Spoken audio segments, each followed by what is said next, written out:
Како што можете да забележите, денеска, иако не толку колку што во преходни прилики се случуваше, судот повторно надвор од работното време го продолжи судењето без да образложи била каква потреба зошто тоа е потребно. Затоа што случајот нема ниту итност, ниту е некој голем и сложен, ниту има притворени, па заради нив да мора да се врза.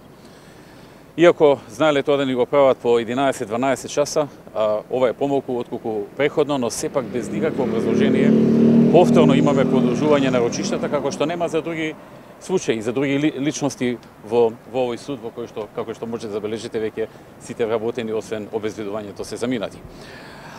Она што денеска беше суштинско и што е најважно да се каже е дека се сослушаа 11 сведоци и сите сведочеа во полза на одбраната, односно во наша полза.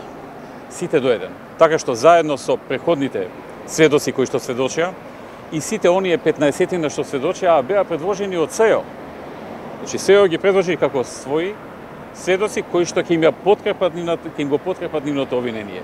И тие сведоци и сведоците кои што ние ги предложивме и денешните сведоци, сите од прв до последен сведочеа во корист на одбраната и во исправноста на она што ние го тврдиме, а не во исправноста на она што обвинителството го тврди. И така се движи во една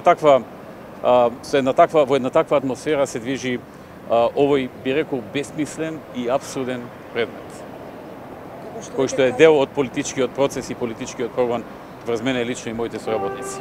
Што веќе кажавте, да беа сведоци на одбраната, од она што можевме да го забележиме, практично сите 11 лица го кажа истото. Односно дека возилата со кои што сте се возеле претходно биле небезбедни, дека блиндираните возила биле во постојан дефект. Дали беше потребно да викнете толку многу сведоци, односно одбраната да повика толку многу сведоци кои на крај само уште една секунда, и дали сметате дека е тоа релевантно за постапката, бидејќи обвинението се однесува конкретно на незаконска набавка? Да, сметам дека е релевантно и исто тоа истото го сугерира и луѓето кои што ме застапуваат. Од причина што тоа се стручни лица, тоа се искусни лица, тие го прецизираа, го доловија, во детали одговорија за оној дел за кој што беше дел од нападите на обвинителството. Така што мислам дека е добро што се повика. Дали има други прашања?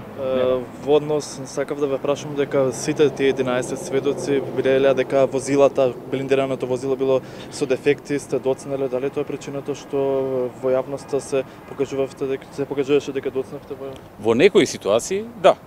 А дали е за сите? Што за сите? За сите настани што се доцнеше. Па не го кажу тоа никој дека е за сите, но во некои ситуации се доцнеше и заради дефекти, заради слични работи поврзани со тоа.